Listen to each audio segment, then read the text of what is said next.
Well, good morning, good afternoon, good evening, wherever you may be geographically located on the globe. This is Tina Letitia Hill, founder and ministry leader of Bridging the Gap Among Nations International Ministries Incorporated. Today is August 3rd, 2021. By my clock Eastern Standard Time, I have 7:37 p.m.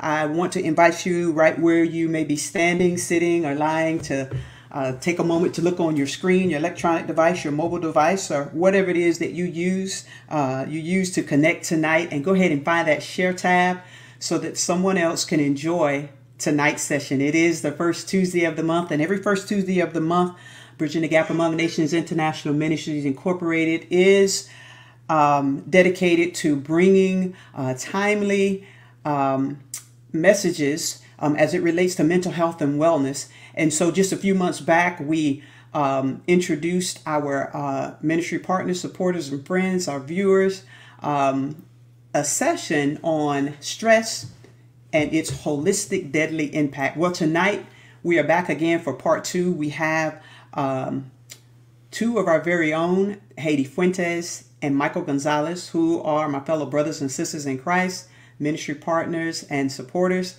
and also very active in ministry, as well as licensed professional counselors that's going to be leading our presentation tonight. So without further delay, I am going to stop just for a moment, and I'm going to go ahead and bring them on screen.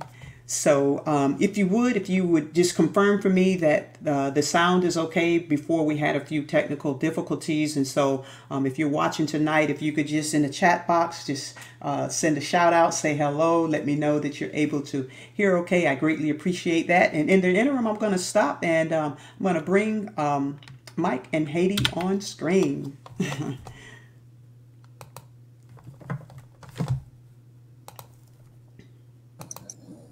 Well, good evening once again, Mike and Haiti. God bless you. As always, we are grateful to have you on board. And so I'm going to stop just for a moment to give you the opportunity to greet our viewers. So I wanted to just say that we're so excited to be back here again for part two of this mini training. As with all things, we were running a little late. And so it's very applicable that anytime we go to talk about stress, there is something going on at work that I was in meetings all day today. Michael ran late at his company. So this is as real as it gets, folks. But we're very excited to be here again and to welcome you to this program. Absolutely. I can't echo, and I'm always laughing with Haiti because sometimes some of the things that we go through, right? Sometimes we're just talking about the irony, right?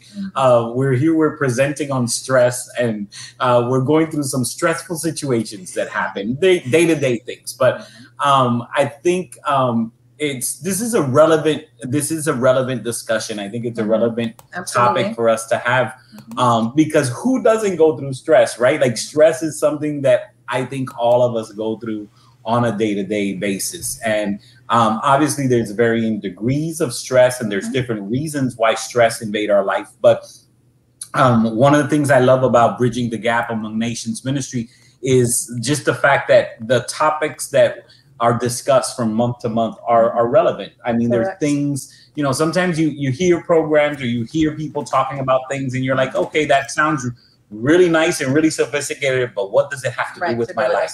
There's no practical application.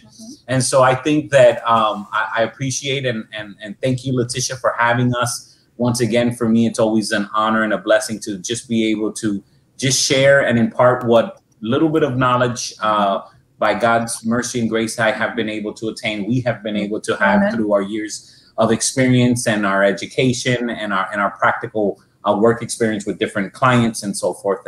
And for us, it's just a blessing to try to be a blessing to the body of Christ in some fashion or form. Yeah. And so today we decided, we talked about some other aspects of stress the last time. And this time we decided that we would tell you, where stress really starts. How soon can it start?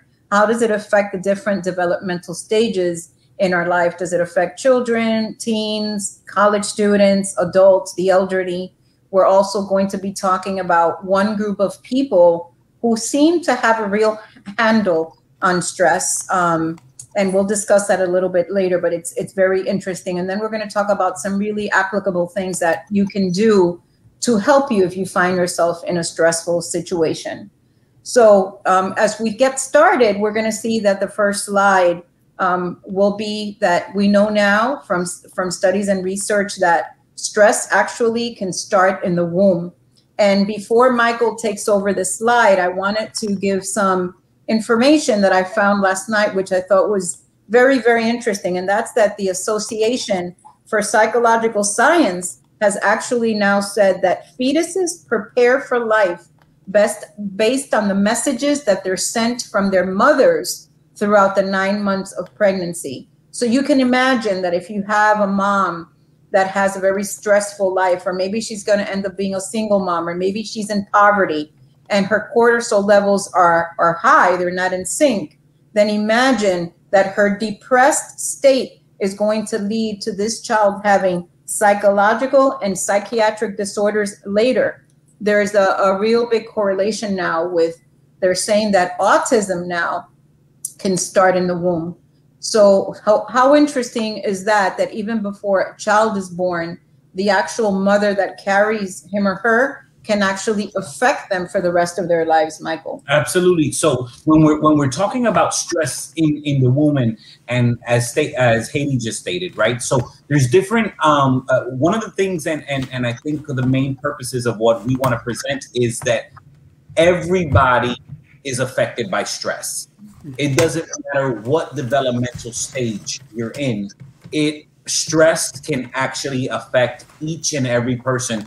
And as we're getting ready to start, and as Hailey's already initiated, we're looking at it. It can start in the womb. Absolutely. And I think that there's been lots of scientific studies that have not only substantiated that there's a lot of things that happen before we are born that affect us. We know some of the common things that are discussed, how nutrition, right? How a mother eats, how a mother sleeps, the environment, her health conditions. Even there's even studies that suggest that from inside of the womb, babies can begin to hear their mother's voice, their parents' voice, recognize a father's voice from inside of the womb. And so we're understanding how all these outside factors can affect the baby internally. Absolutely. Now, can you imagine now when we're talking about stress in the womb?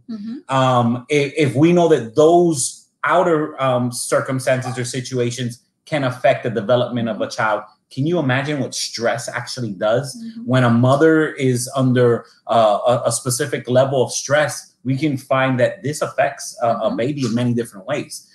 For one, when we look at it, is stress increases the risk of preterm labor or even miscarriages. Absolutely. And so when you're looking at, sometimes we understand that mothers, when they're specifically, especially when they're later on in the term, you could see that a lot of times, if they're under too much stress, they can actually, go into labor sooner than expected. And all of that is relative to stress. Absolutely. And I don't know if people know this, but during hurricane season, if there's a big hurricane coming, the hospitals will ask anyone that's at 32 weeks gestation or more to come in, because even the stress and the pressure of that hurricane could actually allow the baby to come much sooner, 6 or 7 weeks early, actually. Absolutely. And so when we're looking at chronic levels of stress, place a fetus at a greater risk for developing stress-related disorders and affect the fetus's temperament and neural behavior development. And so when we can look at it, is not only going to affect on the timing of when the fetus comes in, but we can actually see that there are scientific studies that actually state that it can actually affect the fetus itself. And so this is one of the things that we have to be aware of, especially, I don't know if maybe, we have a pregnant mom that might be listening to us tonight and understand that it is absolutely important on how your self-care, taking care of the stress levels that you have, what's going on in your marriage, what's going on in your home, what's going on in your job. I know that sometimes you have mothers that want to be able to work all the way to a certain term just so that they're able to spend more time once a baby's born, but don't even realize how sometimes how stress that they may be facing either at work or in the family or whatever those outside circumstances are can actually affect the fetus. Right. And then if you have a mom, let's say, who's a smoker, but her stress levels are very high during the pregnancy, then we know that that additional smoking and the additional stress could also cause, you know, underdevelopment of lungs for fetuses. And so actually I had a very good friend who had, when she gave birth to her daughter, she ended up being in the hospital like 22 months because of the amount of stress that she had and the fact that the baby had underdeveloped because of that. Absolutely. And so that just reminds me, you know, in scripture, and every time I think about the womb, you know, it reminds me of that scripture where it says that we are fearfully and wonderfully made. And understanding that, you know, the whole experience in the womb it's so amazing and so impacting, but we can also see how delicate it truly is. And so when we're talking about stress, we're talking about stress can begin before literally you're born. Correct. Literally before you're born. And then I was telling Mike, even as the child's being delivered, the type of delivery that the mom needs can actually be very stressful for the baby. So I know that, you know, in the scope of things, we always say that a vaginal birth is the best birth, right? Probably if you look at it as a whole, but actually giving birth and the baby having to go through the birth canal is actually also a stressful event for the child. And that's why sometimes you'll see those babies that are born with a cone head and they have to wear like a little cap. And I was explaining to Mike that actually a C-section they have found is the less stressful way of a child coming into this world. The most detrimental ones, of course, we know the harder ones for the child would be a forceps or a suction delivery. Absolutely. And so, and just to mention some of the points that are on the slide, we can actually see how chronic stress can impair the developmental growth in children by lowering the production of the growth hormone from the pituitary gland. Pituitary, thank you. I always have a problem with that word. Pituitary. But so we can see again, everything from fetus's actual development, physical development, emotional, neural behavioral development, neurologically, stress all has an effect on that. And so we're just reaching out, and I think it's important, you know, for the people of God to be educated, right? And understand that stress is something that is real and that is something that is relevant, and it can affect even the unborn. Absolutely. And so, okay. So as we go to the next slide, now we go into the older years, right? And so how is a child affected by stress? And we put some words on here, right? That it affects their temper, it makes them nervous, they could get depressed, there's a fear that's attached to it, there's agitation, right? And so, you know, we see a lot of kids, particularly with the population that Mike and I work in, we see a lot of kids that have suffered some kind of traumatic event in their past, right? And a lot of them have PTSD, post-traumatic stress disorder. And a lot of these kids have a lot of repressed memories when they first come to us. We know as clinicians that if we know for a fact that we're not going to have this child for a minimum of 12 weeks, we don't even open up the Pandora's box of trying to do the narrative of their abuse because it's a disservice to them, right? So we know, Mike, that stress actually physically changes a child. Absolutely. So when you actually look, one of the things, there's studies that demonstrate that stress can shrink the hippocampus, which is a part of the brain that stores and retrieves memory. And so actually, you know, this is one of the things that when we understand that the stress can be triggered by a myriad of different things. One of the examples that Haiti just spoke about was specifically trauma. And we understand that trauma in the brain can actually change the structure of the brain, or actually change how the brain processes. And so when we're looking at this, I just saw a question that is being posed, and someone is asking, just to clarify, can stress be transferred to a child on a long-term basis?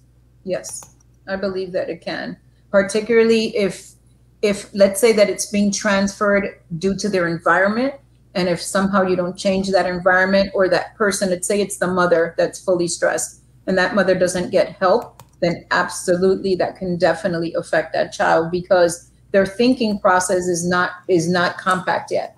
And so they're only going by the emotions of what they sense, right? And what they see. And I would even kind of venture to add to that. Just think about how sometimes, have you ever maybe walked into a tense environment at home, either at home or a tense environment at work, where sometimes people don't even have to say anything, but you walking into a room, you can feel a cold shoulder. You can feel tension in the room where people aren't necessarily saying words, but can you explain, or I don't know if any people that are out there listening, you have said, I walked into this particular room, or I walked into this meeting, and you can cut the tension with a knife, right? And they say that because sometimes you don't have to verbalize necessarily, but sometimes just walking into certain circumstances or certain environments can affect how you feel. Now, if that's in our everyday things with our homes or with our work, can you imagine what this does to children, that a lot of times they cannot process or comprehend necessarily what type of or what's the cause of the stresses that they're going through. Sometimes this is why when parents are going through divorce, a lot of times, as healthy as they try to, and as much as they try to not involve the child in it, but children can tell. Yeah. And actually, Mike was a witness to this last night. As we were going through this presentation, I received a call from a good friend in Florida, and her daughter, who's in her 20s, had just been arrested. And it was over a domestic dispute. She's having a horrible situation with her husband. They're going through a divorce now. And when the police officers came in, they have two small young children, two girls. And the girl said, basically, our anxiety is the anxiety that we feel our parents having. My dad's always screaming. He pushes our mom.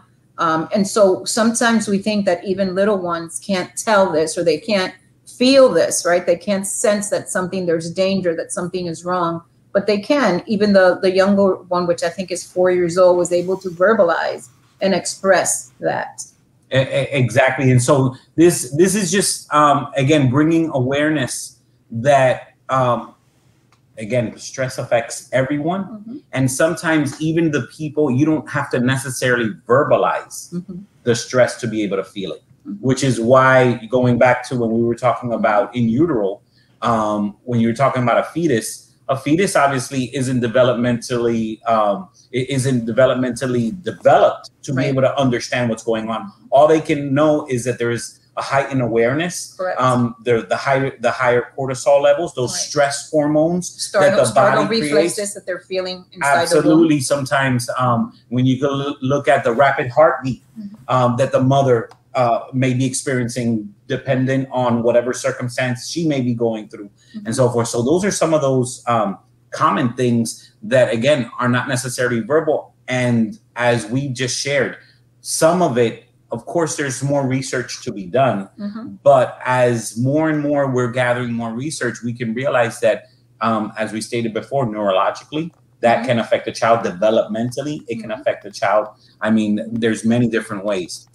So we're going to go to the next slide now, and we're going to see what are the signs that we see with children that are under stress. And there's something in particular here that I found very interesting, but I actually wanted to give you some statistics that this week we found, right? So they went ahead and they did a poll on kindergarteners. Now remember, if you're in kindergarten, you're 5 years old, roughly.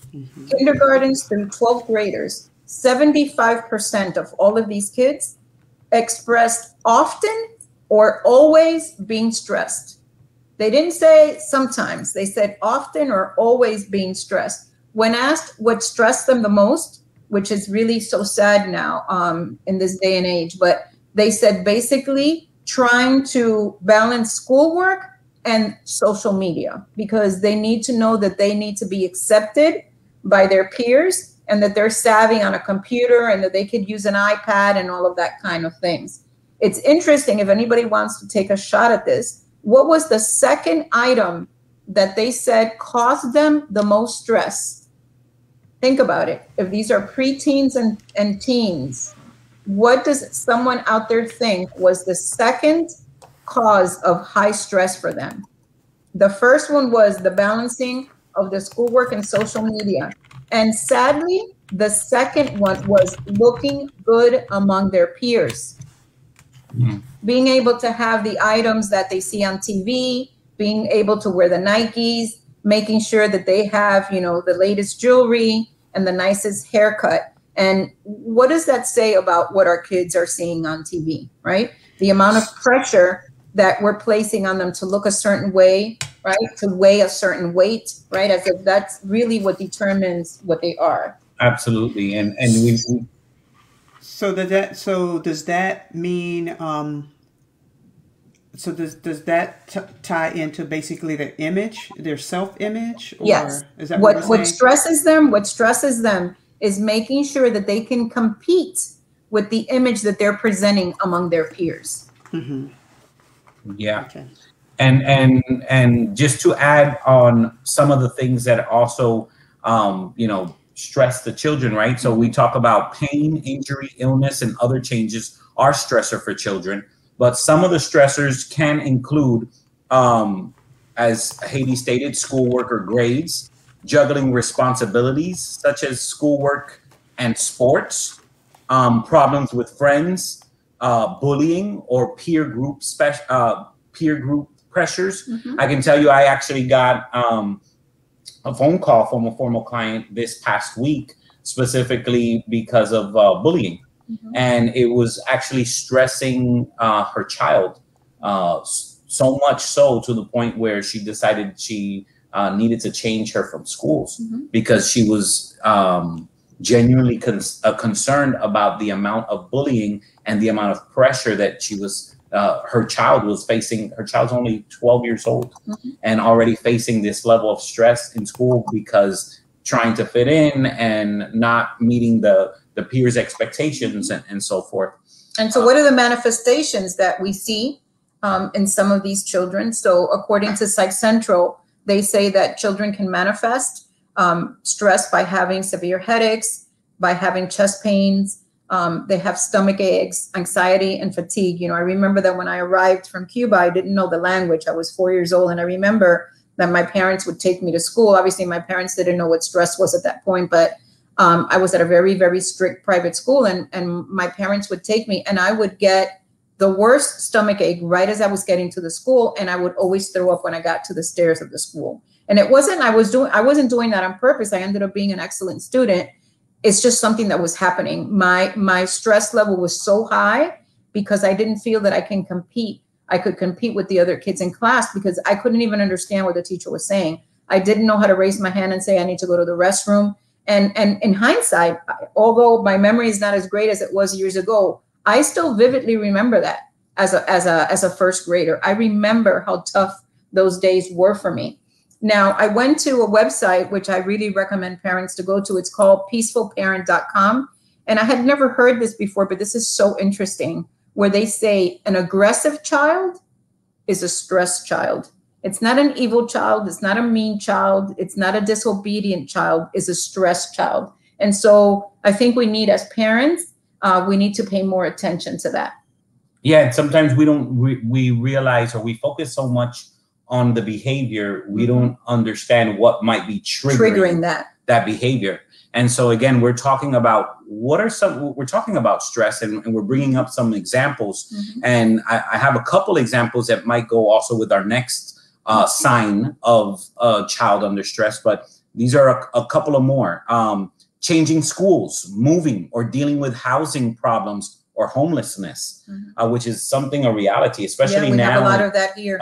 We just know this week, the moratorium on the rent was lifted up, and we know that potentially is going to affect and put a certain level of stress on mm-hmm. kids. Going through body changes, both in boys and girls, having negative thoughts about themselves, seeing parents go through divorce or separation, money problems in the family. I found this one was pretty interesting. Mm-hmm. Like children, but believe it or not, sometimes adults don't realize it as they're arguing and they're Absolutely. Going through kids are listening. And so sometimes when they worry about, when they hear mom not being able to pay the bill, or dad worrying about getting fired from work, or where the food is going to come from, and so forth, or living in an unsafe home and neighborhood.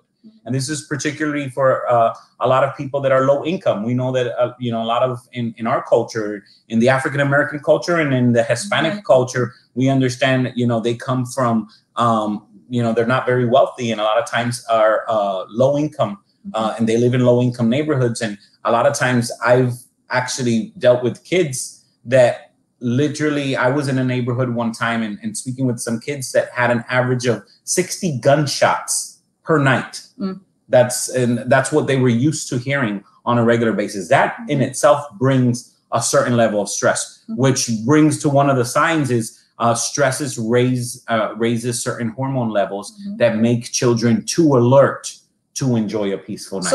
So think about that for a second. If you look at kids nowadays, what do you think they're doing right before they go to sleep? What do you think they're on?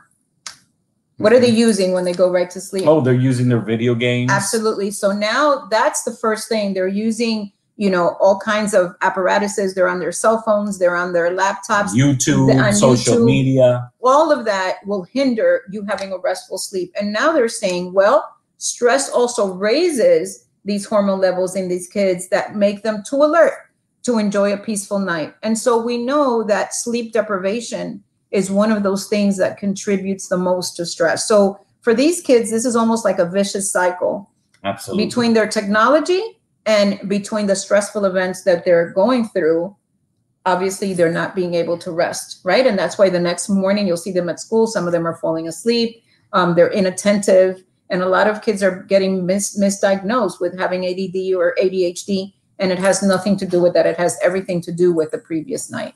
A lot of times also, Haiti, is we find also sometimes the parents' expectations on these kids, right? So besides the kids actually going through that, you also have to think about, then you have the parents that have the kids that they're in soccer, that they're in karate, that they're all these extracurricular activities that know that you have to do this and you got to go to this camp and you got to do that. And then they're racing the kids back and forth. And all of those things sound, fine and dandy. But a lot of times parents also have to understand, am I putting too much stress or too much pressure on my kids with the expectation of having their calendar full of all of these activities? And that in itself can also be stressful for kids. Another sign of children under stress are tics.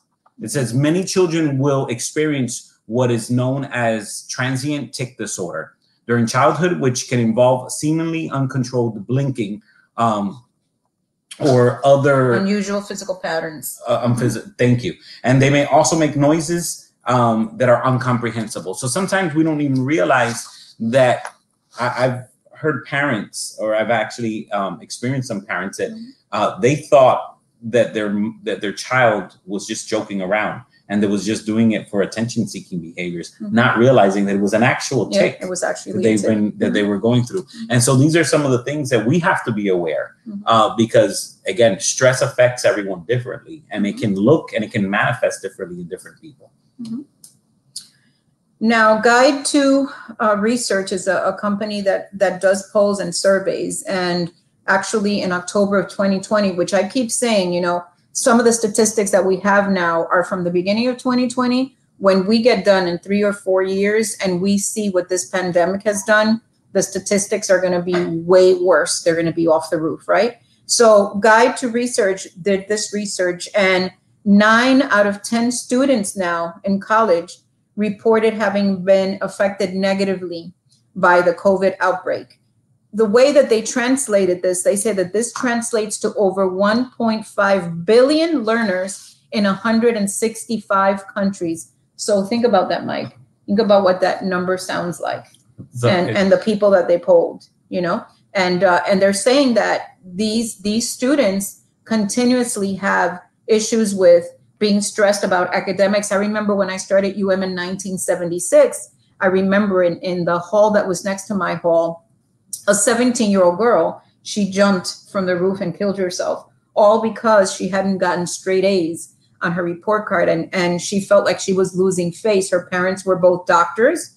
And she felt like she left a note that she didn't feel that she was worthy of being the daughter of these two very prominent physicians. And she chose, over academics, she chose to take her life over the amount of stress that she was feeling. Yeah, and I mean, and nowadays, especially and we know that this can also vary from culture to culture, right? So we know that there's certain cultures that place an extremely high value on academics, and sometimes some of the teens, some of these young adults, they're not equipped, or they haven't been equipped to manage the stress that comes along with the pressures of academics. And sometimes it's that unspoken perfection. Sometimes I know that some parents unwittingly, of course, they want the best for their children, but just that unspoken perfection that you have to be a straight A student. You can't get a GPA lower than this. Right. Or they compare the middle child with the older child, and they want them to be equal to one another. Absolutely. So those are some of the effects. Another major effect of stress for what we would consider college students, young adults, what would be the teens and the young adults, is poor time management.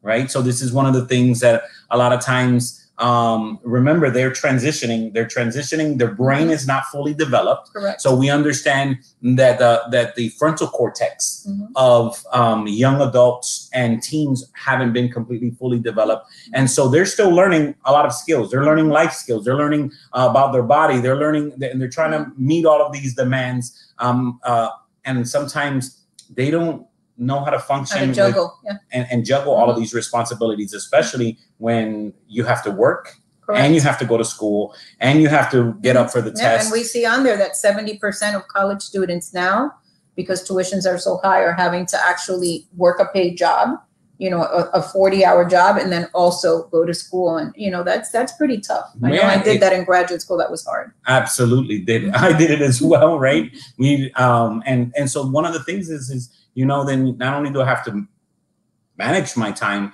but now it's that added stress on, I know some of those college students. Do we have any college students that are listening? And can I get an amen? What are some of those stresses that you guys go through? I know we have some recent college graduates that might be online, and maybe you can tell us, what are some of the stresses that you have felt going through this college season and going through that? And then of course, they're young, so they want to party, right? They want to be able to hang out with their friends, because it's also that social point in life. But sometimes they don't know, and they stay up too late, and some of them party too hard, and some of them go at it, doing all these extracurricular activities. And that in itself then plays out in their schoolwork and in their regular work, which also deal with school debt and finances. Which is huge, That is absolutely. How much did you and I pay together? Probably like $200,000 between the two of us. And, undoubtedly. And I just finished paying it probably 4 months ago. And it was like, wow, it was like this burden. And now my son actually got his bill.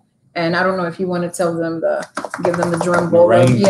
He just received his last bill for his doctoral degree, and it was $337,000.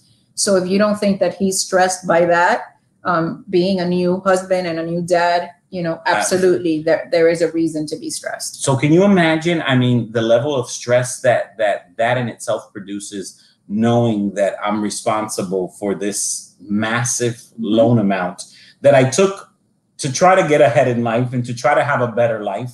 But at the same time, now I have to manage that with a mortgage, a new family, day-to-day expenses. That is a new baby. All of those things, that's a massive amount of stress. So did we get any answers from any college students out there? Oh, I see something.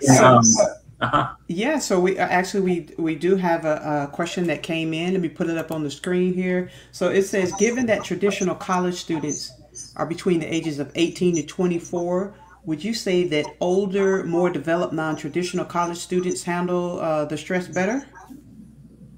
That's a good question. That's a good question. So we know now for a fact that they're saying that the brain is not fully developed until around 29 or 30. So the first part of that question is, yeah, absolutely, maybe in the way that they process it. But to me, stress is stress, like irrelevant of how old you are or how young you are. I think that if you don't handle it, And if you don't take care of it, if you don't process it with someone, and later we'll see what are the ways to process it, right? I think that it can affect anyone of any age. Absolutely, right. Absolutely. Now, I would add that, and I would kind of say it depends. And I'll say, why does it depend? One, I agree developmentally with what Haiti is explaining, is that developmentally, someone that is an older college student would be able to process certain things and make probably better decisions than one of, or say, I'm not going to party today. I know that I have to study for this exam, so I don't want to be ultra stressed, and so I'm going to stay home. Whereas maybe a younger person will say, I need a balance of my social life. So in that aspect, yes. Now, there is another aspect, and why I say it depends as well is also because sometimes you have individuals that they could be 30 or 40 years old in arrested development, right? And so they never learned how to properly manage stress. Correct. Right? So if you have someone that unfortunately never learned appropriate techniques or they haven't learned appropriate coping skills on how to deal with stress, then they develop what is called maladaptive coping skills, right? So this is where you can have those 30 or 40-year-olds that are still living with mom and can't keep a job and can't stay stable and aren't able to deal with the pressures of life inherently, and here they're older adults, but it's because they were never equipped with the appropriate coping skills, with the appropriate stress management techniques that they need in order to hinder life. So I would say it can be a little bit of both. Just because you're older doesn't necessarily mean you're going to be wiser if you're not equipped with the appropriate tools. Correct. So let me check the comments here. Okay. All right. So, So let me just play this. Good to know. I was always so jealous of the parents in my class who seemed to manage college better than I at 18. But the fact that you are listening in right and the now, fact that you are Kudos already in tune with that, absolutely. Kudos. I say that you are ahead of the game, head and shoulders, because if you get this early in life, absolutely, this is key. And and honestly, if you were 18 and you were in a college class, you might have thought, okay, if I don't do well in this class, I can just take it over, right? But if you have a person that's in their 50s in that class, they're thinking, I don't have much of a do-over here, so I've got to get myself on track, and I really have to do what has to get done, right? So thank you, Ashley. I really appreciate Ashley that you showed with that. But you can see. Okay, so another question here, given that there may be some parents that may be watching later by way of recording that have children. So you made mention of having the appropriate skills to deal with stress. So what could you offer to maybe young parents with younger children in terms of helping them to develop those skills? What role would they play in terms of helping to equip and develop so that they have those healthy coping skills as it relates to stress? Because you mentioned that in some instances there are older adults that they don't have the skill set. So what do we tell parents to help to nurture? I think honestly that sometimes you have to start with the parent. If they're the cause of the stress, I think that the parent needs to get help first. I think that if the parent is ultra stressed, I don't think that they're going to be able to pass on like that peace and tranquility to that child, right? So for us, if we have a client like that, of course, we're going to do things like art therapy with that child. We're going to teach the child how to do breathing exercises, and we're actually going to teach you a breathing exercise later at the end of the presentation. But I always tell people, things that have to do with professional help, you should seek professional help, right? And just to kind of piggyback off of what Haiti's saying is, so I think that the best teachers and the best role models are actually the parents. And so I think that question is relevant, Letitia, because we find that you can't expect your child to do something that you don't model yourself. Correct. And so a lot of times, if kids that don't know how to manage stress appropriately, it's because it's modeled behavior.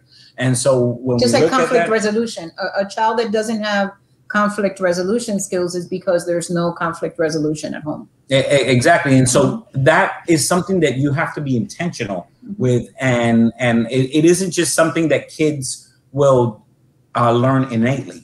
If you model the wrong behavior, they will observe it. And then that's how they are going to learn how to resolve with stress. So anytime a parent is stressed with their kids or stressed about their finances, and if they see the parent crying and going out of control and cussing and throwing a tantrum, well, what do you think the child's going to learn? They're going to learn how to deal with life like that. Correct. I think parents need to be intentional and understand that it's necessary that when I see my child maybe feeling a little bit stressed, sometimes one of the things just helping with kids is sometimes validating their feelings, right? Correct. So sometimes the kids come home, and nowadays I have nieces and nephews, and I know that sometimes they get an inordinary amount of homework, and you could just see that they're stressed about it. But sometimes it's just validating their feelings, just like we would want to be validated, right? So I think that's one important thing. Sometimes what helps us is just knowing somebody can understand us, and it's like, wow, that is a lot of work. Wow, that seems like it's a challenge. But guess what? I'm here to help you. I'm here to support you. We're going to get through this together. And sometimes just teaching validation of feelings, I think that's one of the important techniques that could be done that we can all benefit from in our daily lives, in our families. It's just someone taking the time to say, listen, I know that what you're going through, it's hard and it's not easy. And I'm here to try to support you any which way that I can. Another way is also just teaching the kids, okay, let's take a deep breath. Correct. Right? Hades mentioned, we're planning on teaching a breathing technique at the end, but sometimes it's all right.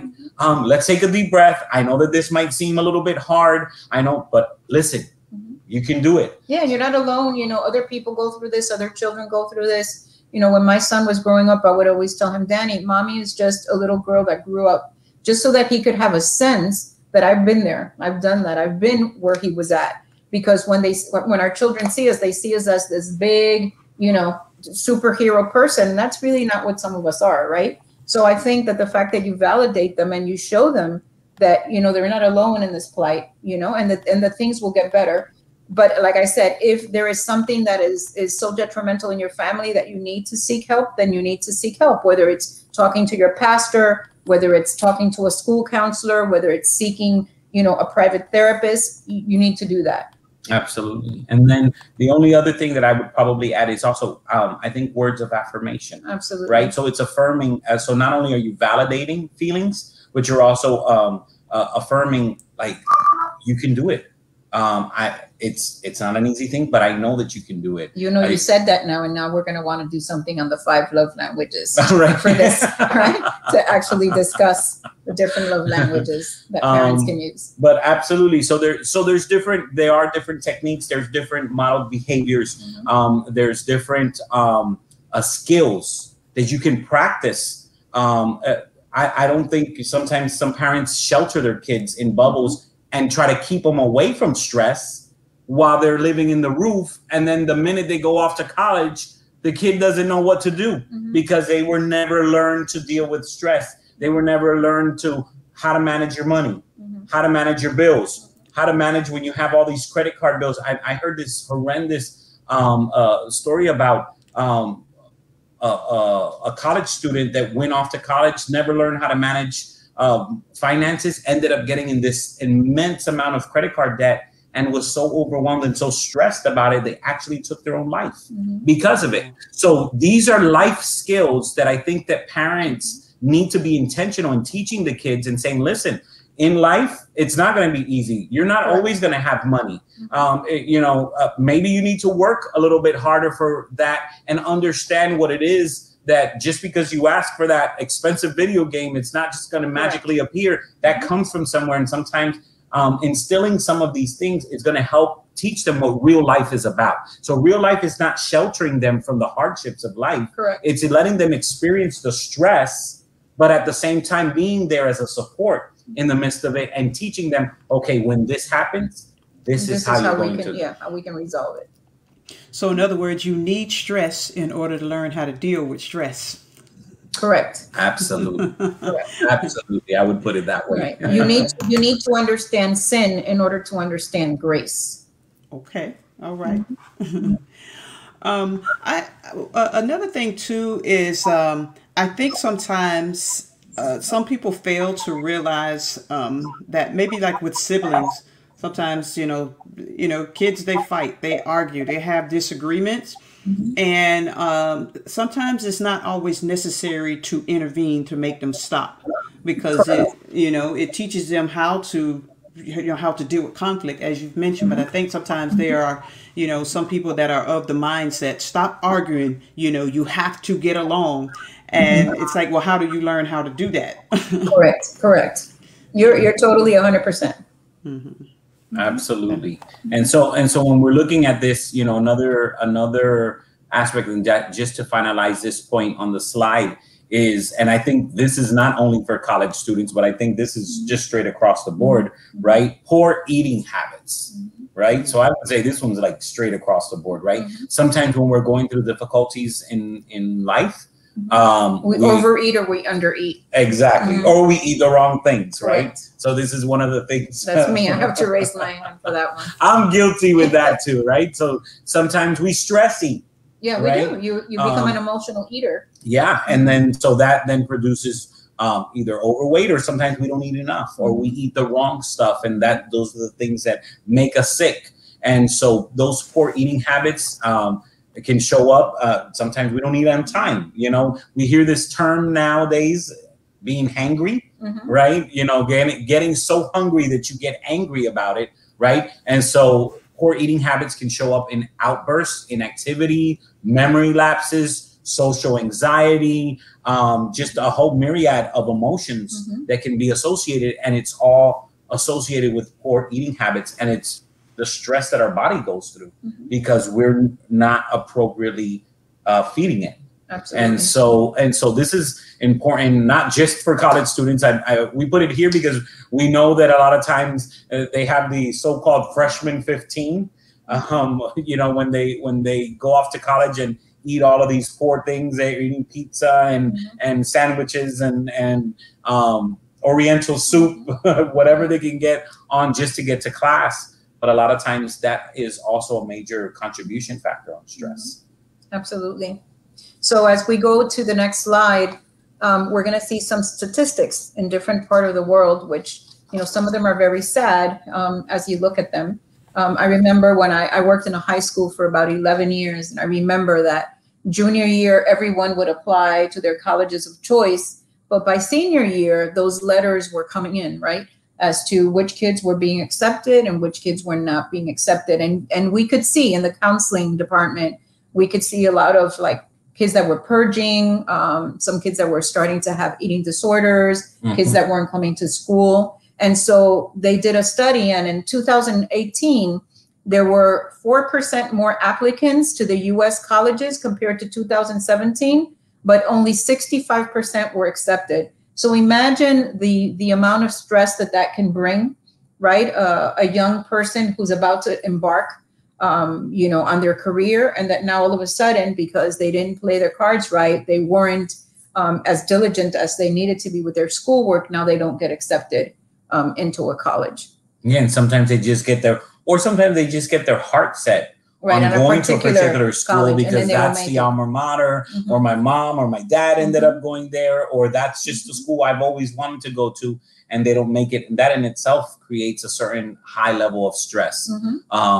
Just being able to make it. Or we see the YouTube videos that come up with when they're opening the letters, so forth to see. Absolutely. And they're not always all happy, unfortunately. They don't always end up in good news. And that in itself creates an inordinate amount of stress for young people. But then you also have 24% of students in the United States are getting stressed about their future and finding a job after graduation. And so we're looking at this, and these statistics aren't even taking the pandemic into account, consideration, right? So when we're looking at now, ever since the pandemic started, you're looking at unemployment has skyrocketed. Now, can you imagine we were talking earlier about student loans, right? So you imagine you just graduated, you have $100,000, $200,000, $300,000 worth of student loan, can't find a job. And you can't find a job, and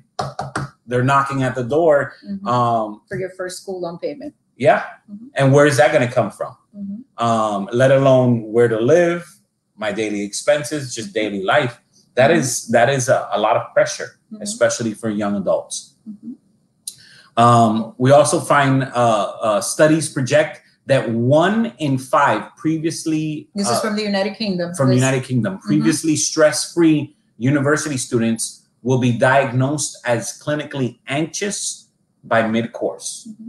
So that in itself is just talking about the amount of pressure that is even being placed upon college students is on campuses. So within the first 6 months of schooling, a student that maybe didn't exhibit any stress in their life 1 out of 5 will exhibit this.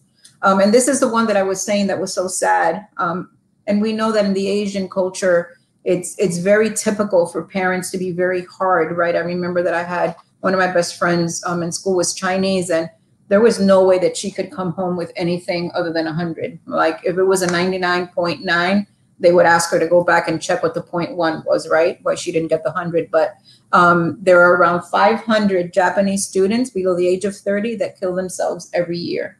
And worldwide, they see that on September 1st, or whatever the first day of the school year is for that country, the teen suicide rate tends to occur 3 times higher compared to any other day.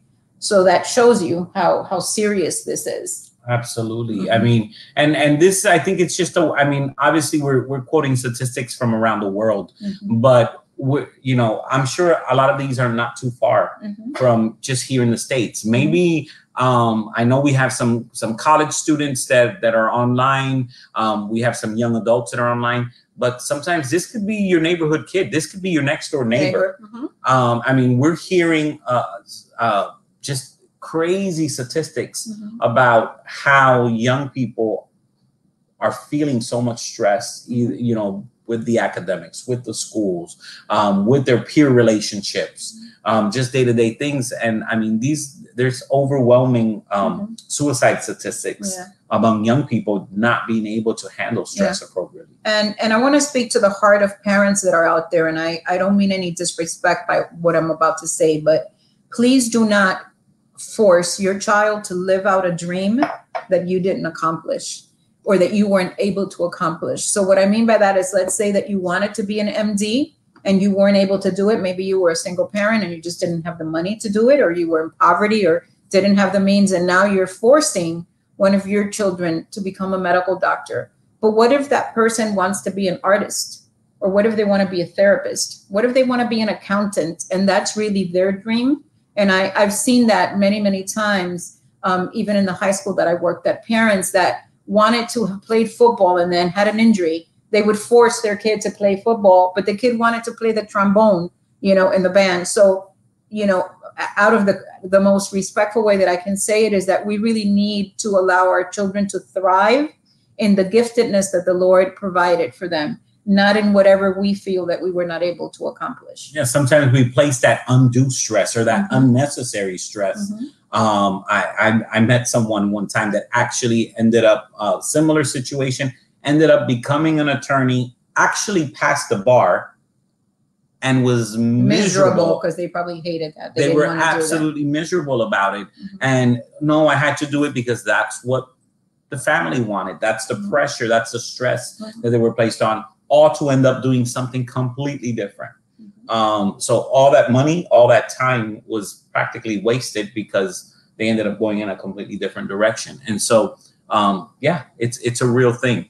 When we look at 6 out of 10 college students experience overwhelming anxiety, while over 40% were saddled with crippling depression. So when you're talking about, I mean, that's a high statistic. Overwhelming anxiety, 6 out of 10. That's more than half. More than half. So that's just letting you know there's a lot of stress, there's a lot of pressure in this specific age group that we're dealing with. And between the school years of 2009 and 2015, there was a 30% increase in the number of American students who visited campus counseling centers, even though enrollment was only increased by 5%. So you're looking at I mean, these are kids that are seeking help. Can you imagine the ones that don't even seek the help? So we'll move on. We have so much material to discuss. The effects of stress on the elderly, right? So we've talked about in utero, we've talked about children, we've talked about teens, young adults. What about the elderly? Yeah, and in a recent poll, 25% of all elders over the age of 65 confess to being lonely almost all of the time, which is, that's very sad to think. Absolutely, absolutely. And a lot of them have been in isolation, right? So when you look at, there's some statistics that talk about some of the effects of stress are on the elderly is due to isolation and is due to feeling forgotten. Family lives far away. Maybe they're put in a home, due to health reasons or for a myriad of different reasons, due to retirement and so forth. So what are some of the effects or some of the sources of stress? Is a change of lifestyle, right? Or financial lifestyle after retirement, right? So we know that a lot of times after they come out of the work, that they're used to having this environment where they were on the go, and now all of a sudden they don't have that anymore. They're not running the boardroom. They're not running to the office. They're not dealing with the factory, or they're not dealing with the business that they were handling with. And now all of a sudden they find themselves doing nothing. That in itself can be stressful. That significant life change can be stressful. Sometimes the financial status will change because they don't have the same income. So that in itself also causes a certain level of stress. I was seeing yesterday, actually, in an article that really to have a good retirement, you should have $2.5 million by the time you get ready to retire. But how many of us really could say that we're ever going to achieve that, or that we're even going to come close to that?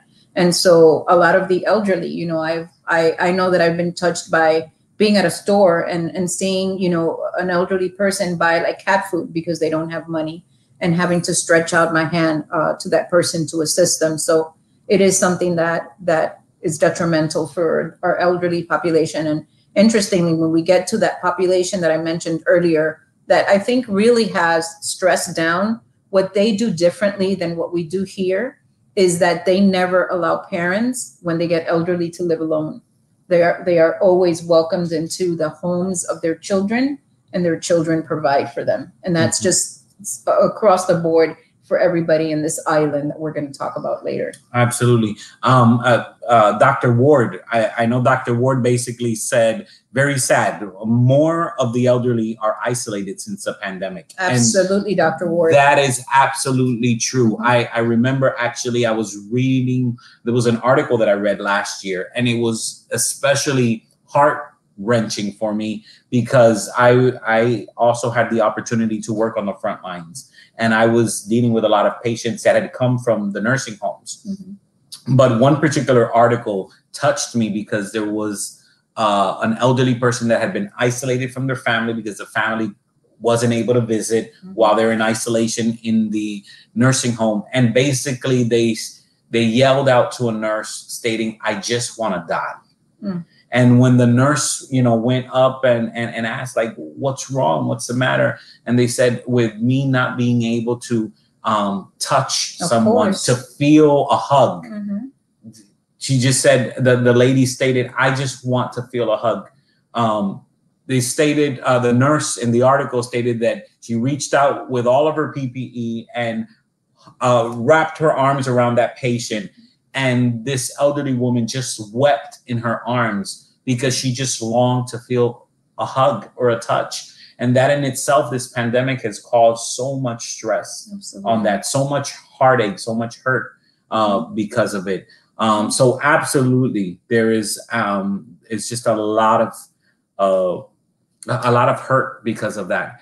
And so what are some of the other issues or some of the effects of stress on the elderly? Sometimes caring for the grandchildren, I've seen sometimes grandparents that have had dysfunctional children that have left the grandbabies all to them. And so here they are. Several grandchildren. Yeah, and sometimes they have to provide for them and take them to school and help them out with the homework. And sometimes they don't have the same strength that they had when they were younger. So that in itself is a big stress. Or taking care of a sick spouse. That's another source of stress, being able to take, sometimes they don't have there's a lot of different ailments that come with the elderly. The death of a loved one or close friends. We know that the elderly that they get, sometimes a lot of your friends, a lot of the family members are also, getting sick and are passing away. Those end of life issues. End of life issues causes a large amount of stress. Deterioration on the physical abilities and chronic illness. So this is another major source of stress for elderly people. I have many times had to deal with elderly people that are frustrated because they can't drive anymore. Or they can't do the same activities. They can't see. They can't even sometimes have the same ability to cook, or sometimes do those everyday household. Absolutely, those household chores that used to be easy for them, and now is they're painstaking, they're hard, but that causes a certain amount of stress for them because they don't have the same physical abilities.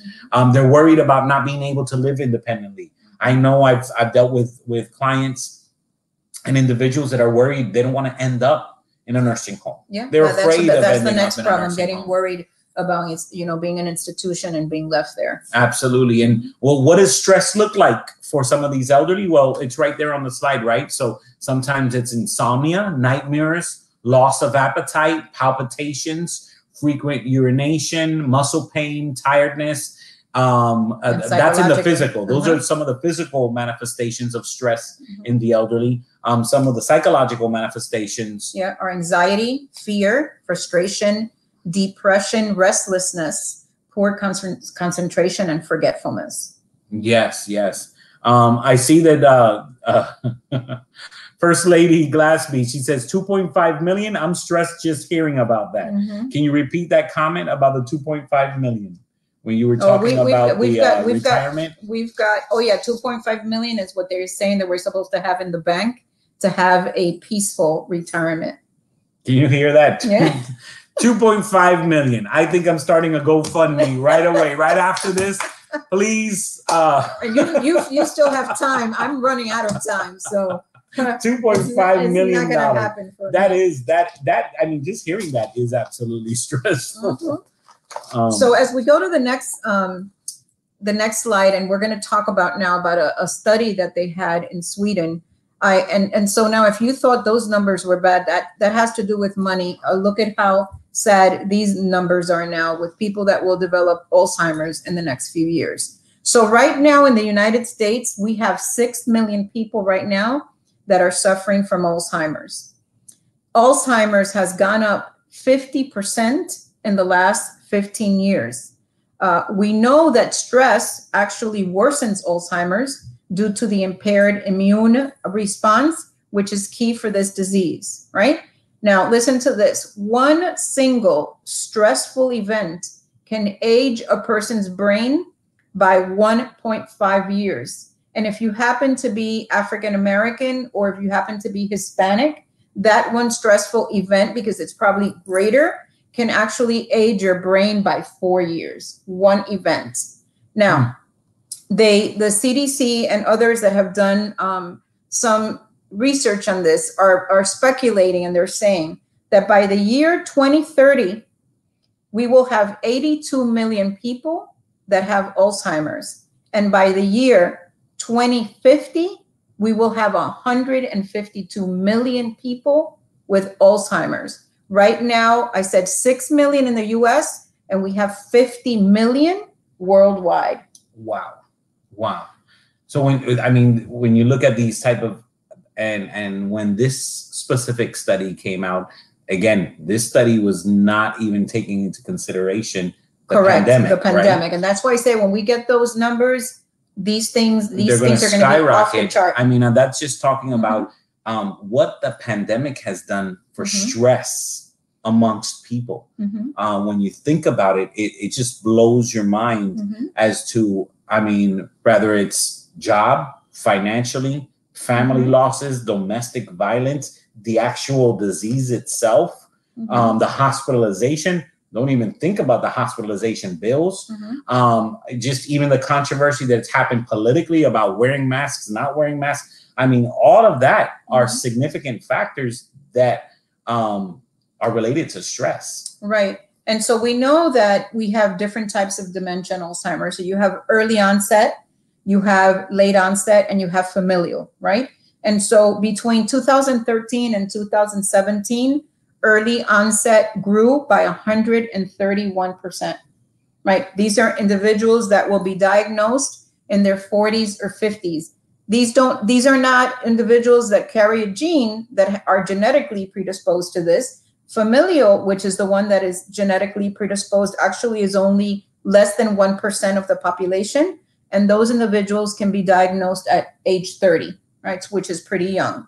And then 95% of the individuals that will suffer from dementia or Alzheimer's will be late onset, right? So that means that they will contract this disease 65 years of age or older. Absolutely. And I unfortunately have witnessed firsthand with some real close friends, almost considered family members, that have seen the devastating effects of this disease. But I guess the main point that we want you to be able to take away from this specific slide is just the fact that stress contributes or has been correlated to be able to enhance the likelihood of Alzheimer's, right? So there's a correlation to it. So the next time you have someone super stressed, hey, you don't want to push up your Alzheimer's, right? You don't want to, induce that or give yourselves a higher statistical probability of suffering. So Michael, so this study actually was a longitudinal study. Whenever you hear longitudinal, just look at the word long and just know that it was a very lengthy study. And so they took women in their 40s and 50s, and actually it took actually 37 years to conduct the study, and then a full 4 decades, the 40 years to just compile all the information and get the information out there, right? And so they discovered that in the beginning of the study, 25% of the women had experienced at least one major stressful event, 23 had experienced at least 2, 20 had experienced at least 3, and 16 had experienced at least 4 or more stressful events. And at the end, they ended up seeing that 1 out of those 5 women ended up developing Alzheimer's, or 20% of the women that were in the study, which is a significant number. Absolutely. I mean, 1 in 5, you can count 1, 2, 3, 4, 5. Correct. And to know that those are the effects that stress has on it. And so as I'm thinking about this, I want you to think about what does this mean spiritually, right? And I'm just kind of brought to a scripture. There's a story that we probably heard in scripture, right? In Luke chapter 10 and verse 41, where Martha and Mary, good friends of Jesus, and we had that Mary comes and sits down at Jesus's feet, and he wants to listen to what Jesus had to say. He wanted to hear the word. But Martha meant well, but she was stressing. She was stressing in the background, right? She was stressing, and it got to the point where she's trying to prepare the meal, or she was trying to do whatever she was trying to do. And she was so stressed that she turns to Jesus and says, Jesus, like, tell my sister something. Like, I'm stressed. Like, I'm picturing a Martha that was stressed at that moment. And what was it that Jesus says in Luke chapter 10, verse 41? It says, but the Lord answered and said unto her, Martha, Martha, you're worried and bothered about so many things. And I think that this is one of the things that there are some stressors, or there's some stress that sometimes we don't have control over.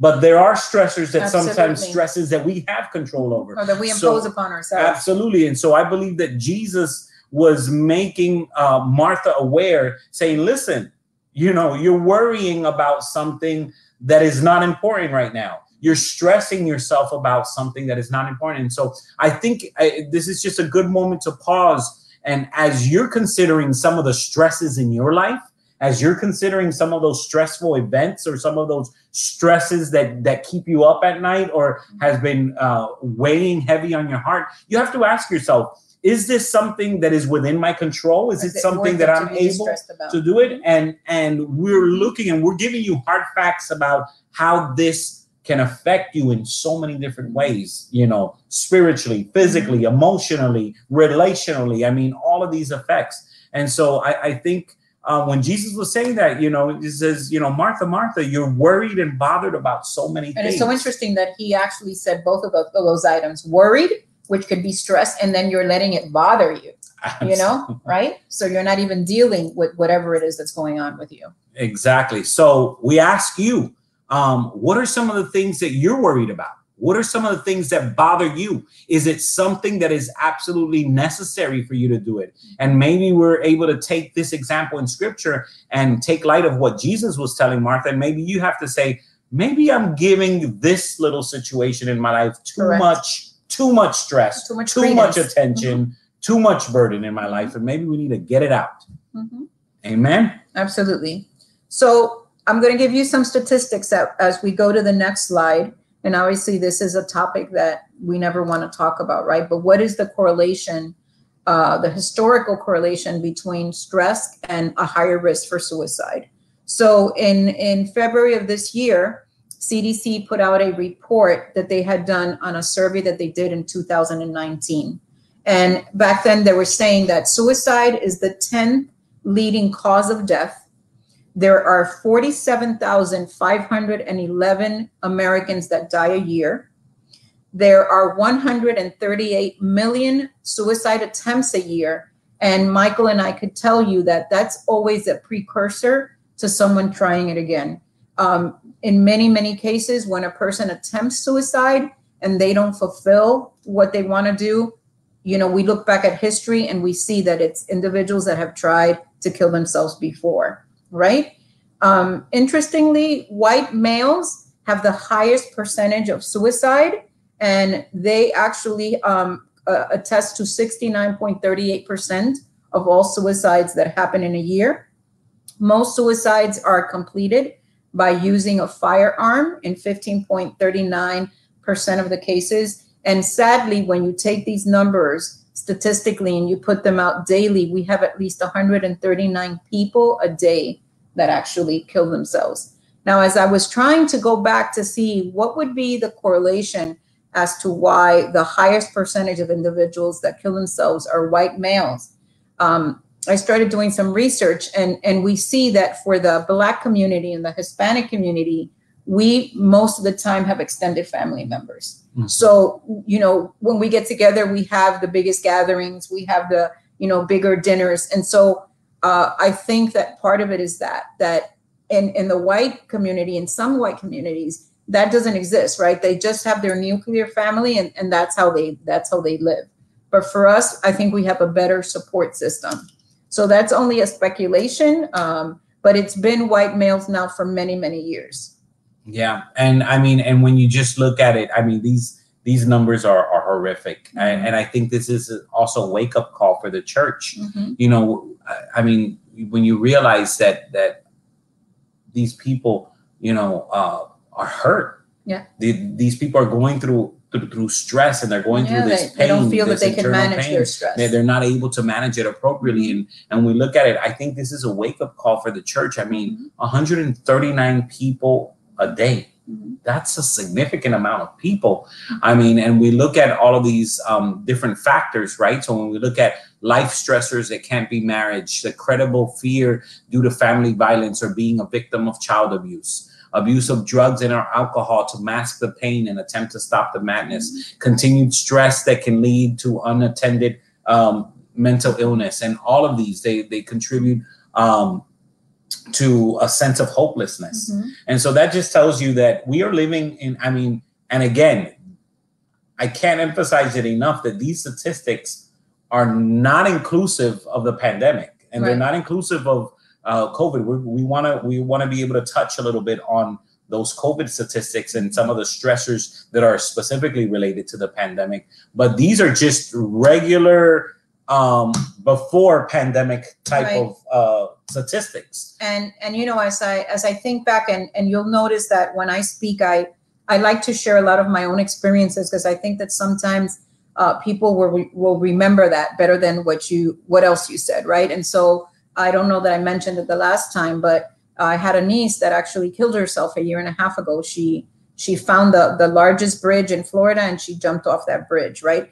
And as hindsight is 20/20, and she had some situations in her life, but what she would repeat over and over is she would say, "I can't deal with the stress, Deepy. I can't deal with the stress." And it hits you that at some point the only way that she found any peace over this situation, and we fasted, we prayed for her, we sent her to programs, we did everything that we could, but the stress was just too much for her to handle. And thank you for sharing that, Haiti. Mm-hmm. I know that's not an easy. That's tough. Mm-hmm. It's difficult, and I was present when Haiti had to go through this difficult, stressful situation, and it's one of those things that weigh heavy, especially when you're coming from a counseling perspective, right? Yes. Because it's like just one of those things that you kind of play over and over in your head, and you realize, like, could I have caught it? Yeah. Could I have done something else? Could I have done, and what Haiti is showing and being transparent tonight, ladies and gentlemen, she's sharing her own testimony. And this isn't a testimony that ended with a happy note. This is unfortunately a testimony that is painful, that is hurtful. And yet she's using it to bring awareness within the body of Christ and to bring awareness to anyone, because I know that she's shared this with coworkers and with colleagues alike. She's been able to bring other people encouragement and bring other people words of hope because they're facing similar circumstances and situations. And it's not something you wish on anyone, right? But it's real. And this is as close as it can get. Mm-hmm.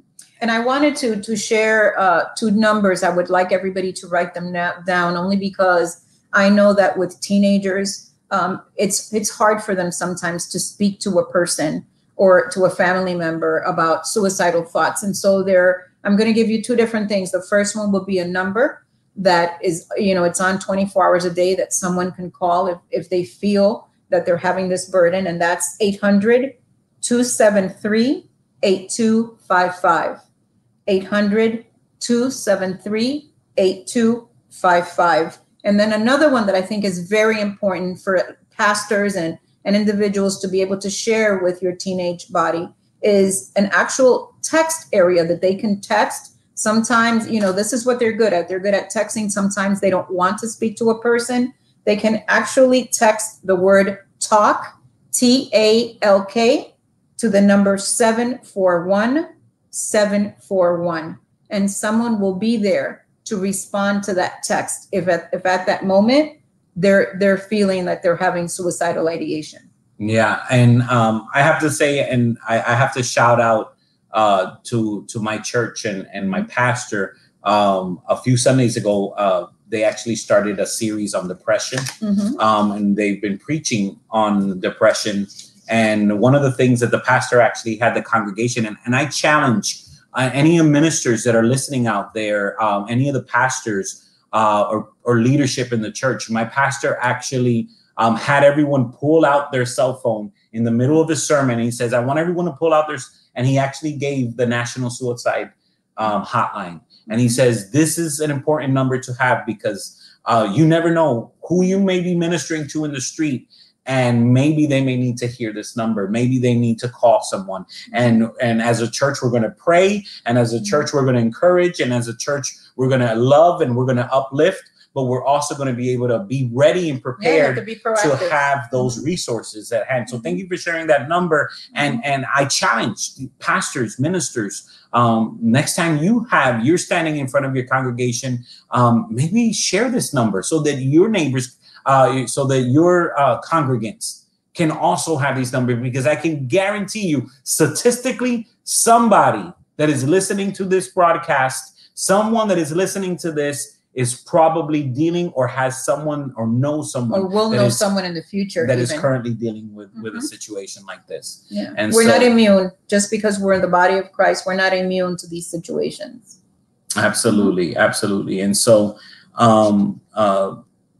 yeah. So do we have any questions before we move forward? I know that there was a question that was kind of going back to the elderly. I think this was a pretty good question.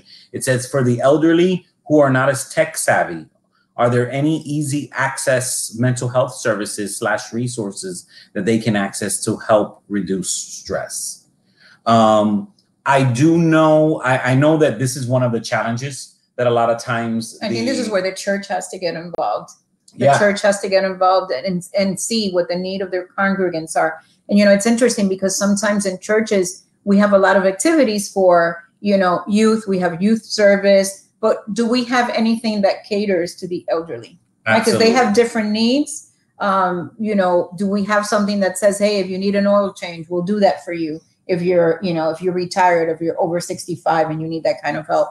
And I think that that's where pastors have to step in and think outside the box of what we've, you know, been used to doing, and then start to maybe expand the services that we provide the congregants. Absolutely. I have heard that there are sometimes certain insurance programs that also have certain certain resources that they can tap into, where they're able to socialize, where they're able to provide certain counseling services. I know that that can vary from state to state, and it varies depending on benefits. Unfortunately, Ashley, there are not that many. Right. And so I think to Heidi's credit, pastors, leaders, maybe God is using this as an opportunity to maybe start a ministry at your church, a ministry for the elderly, a ministry for those that are going through all these types of anxiety, depression, stress, are dealing with this. Maybe if God might be working in your heart to do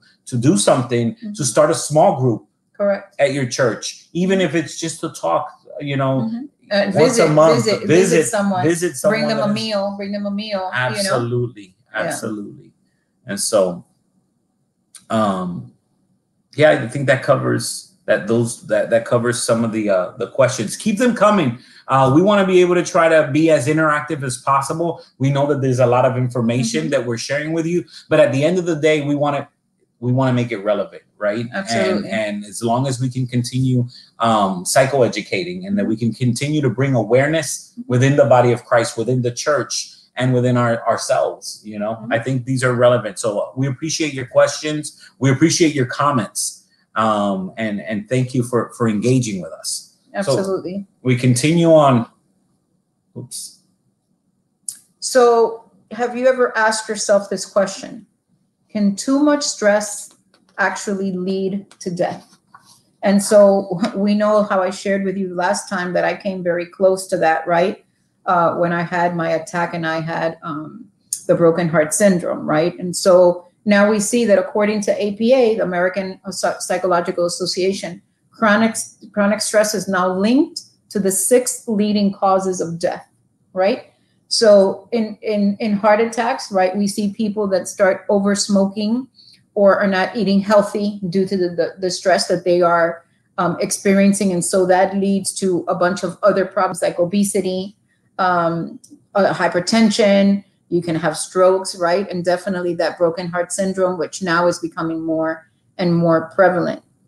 For cancer, we're seeing 1,806,590 new cancer cases a year. And out of that catastrophic number, we have 606,500 people that eventually die from cancer. Yeah, and when we look at it, what are some of those main types of cancer? We're looking at breast cancer, prostate cancer, pancreatic, thyroid, liver, kidney, and endometrial. Endometrial, right? Those are the main, those are the top types of cancer, right, that are contributing to these deaths, right? And so, again, these are studies, these are hard studies that are showing that stress is linked to these causes of death. And so when you think about it, and I just want and we're looking, and there's heart disease, cancer, lung ailments, accidents, cirrhosis of the liver, and suicide. When you look at, those are the 6 leading causes of death. And in every single one of them, one of the commonalities is stress. Right. So when you look at something like an accident and you say, okay, how can an accident actually have been caused by stress, right? Well, we know that in a lot of accidents, people have accidents because they're not paying attention to their driving. They have poor attention. There's a loss of focus because they're worried and they're thinking about situations, maybe financial difficulties that they're facing, or they're going through a separation, or they just had a loss of a family member, or we see road rage. Sometimes, being stressed, a person will start to have become an aggressive driver. And so we see a lot of accidents. And that for cirrhosis of the liver, we know that sometimes a person will substitute another addiction, right? So they'll substitute drinking in order to really deal with their stress. And so we know that, alcoholism is a clear correlation to having cirrhosis of the liver. Right. So then a lot of people feel stress and, I got to go take a drink, or let me go drink to take an edge off. Right. And so when we understand that, again, there's links, there's causes, there's triggers, if you will. And so when we look at that, a lot of these issues are triggered by stress. Absolutely. The National Institute for Occupational Safety and Health just recently noted that stress is now the contributing factor to an increase in workplace accidents, right? And most people actually miss work due to things that are stress related. Absolutely. And so I think this is we can't get away from this one. We cannot talk about stress and not discuss the impact of COVID-19 on stress. Do we know how much time we have left? I'm just trying to. Letitia, can you give us, how are we running on time?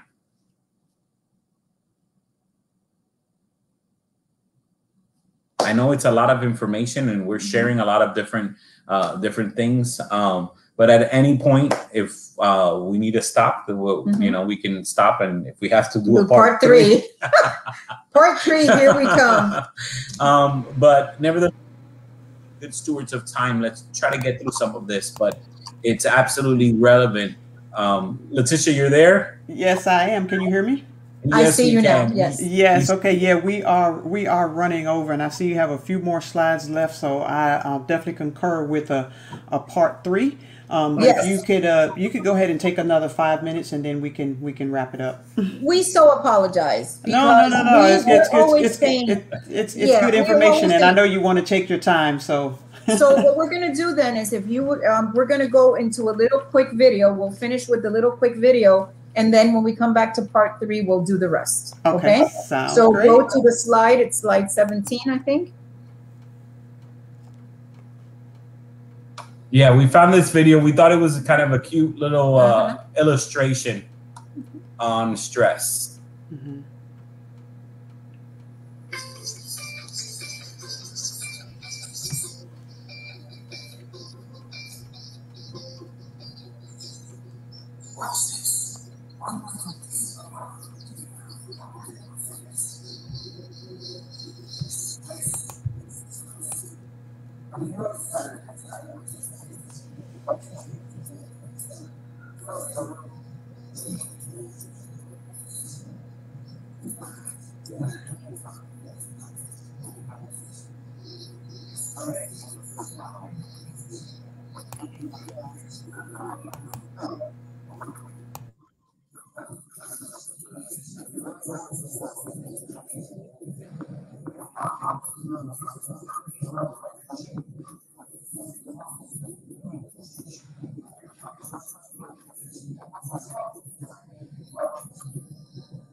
So we thank you guys for being with us.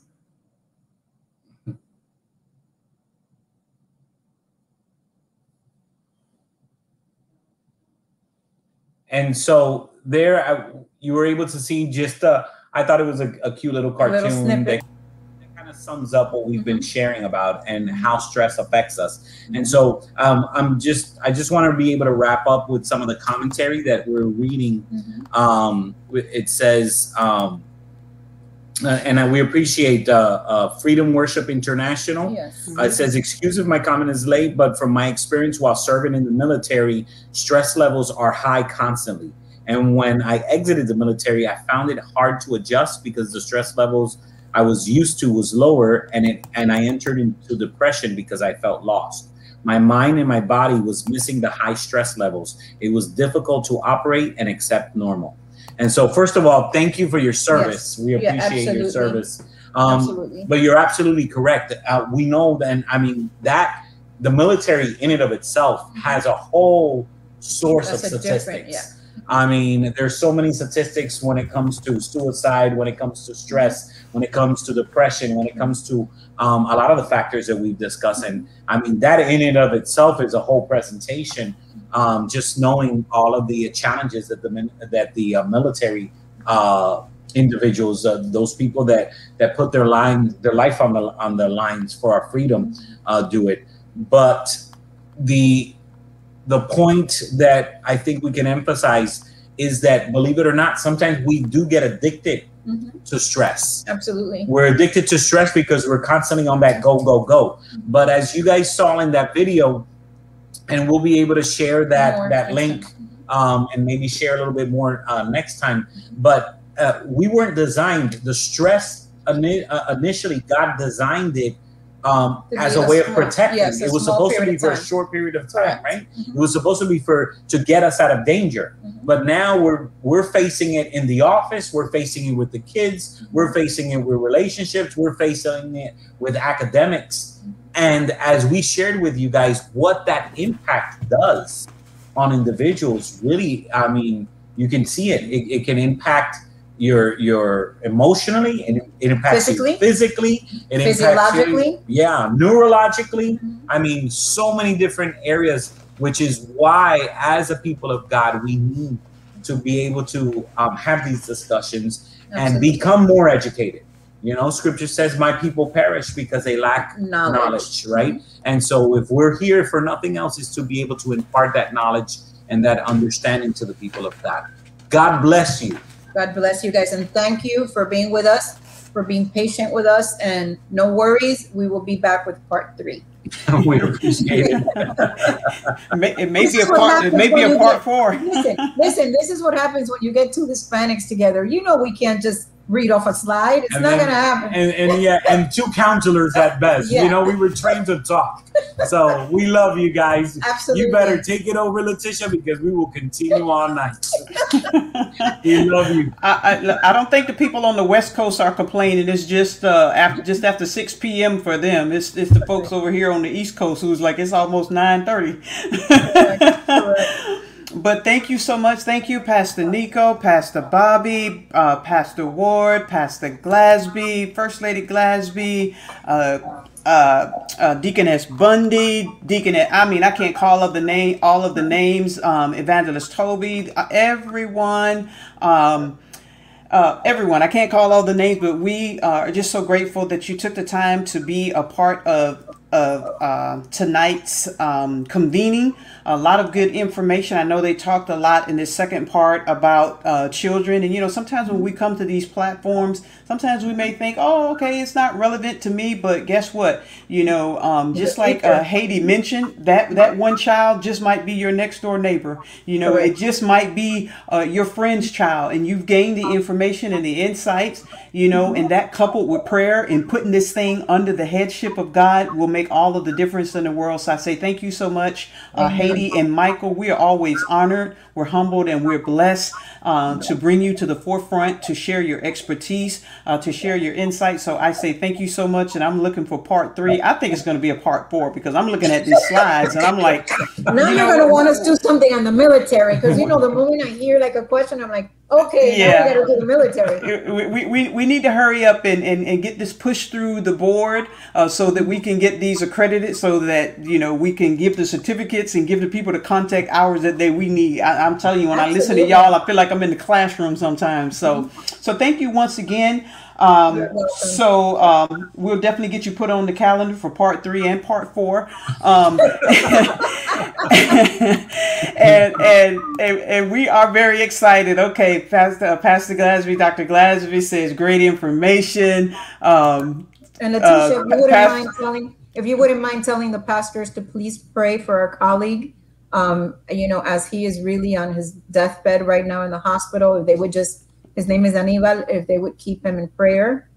This is his 4th week of being there with COVID and doing very poorly. Absolutely, certainly will. But we trust in a healing God. Amen. We trust in a miracle working God, and we trust that even though we're going through this stressful situation, we believe that God can deliver. Amen. He can definitely deliver. So we appreciate your prayers. Absolutely. Definitely unite with you in prayer. Thank you. Okay, Pastor Nico says, yes, we will be praying for him. Amen. Thank you. Okay, so next month we will be back. We're on the first Tuesday of every month. So next month we will be bringing Toby Williams, Evangelist Toby. We'll be bringing her back on board. Just a few months back, she did a convening on addictions and the addictions disease process. So she's coming back for part 2 of that. I tell you, the information gets so good until we're not often able to finish. So we definitely don't want to leave you hanging. So she's coming back to give us part 2 on that. So that's going to be on the first Tuesday in September at 7:30 p.m. Eastern Standard Time, same place. And so until then, we ask that you just continue to keep us lifted up in prayer, and please make sure we never want to forget about the counselors. We never want to forget about the vessels that are pouring out. Amen. Because as they're pouring out, amen, we want to make sure that we're crying out to God on their behalf. Amen. And asking God just to keep them, to guide them, and to give them the necessary strength that they need to do what they need to do, and to cope with the issues of life. Because just as someone mentioned, I believe that was First Lady Glasby, that sometimes just life itself, just living, it can be stressful, and we need those coping mechanisms. So thank you once again. So until the next time, God bless. Please don't forget to share this broadcast, and we look forward to round 3 and round 4. Until then, God bless. Take care. All right. We are tuning out. Hang tight, Mike, just for a moment. Tuning out. God bless each one of you. Good night. Okay. Good night.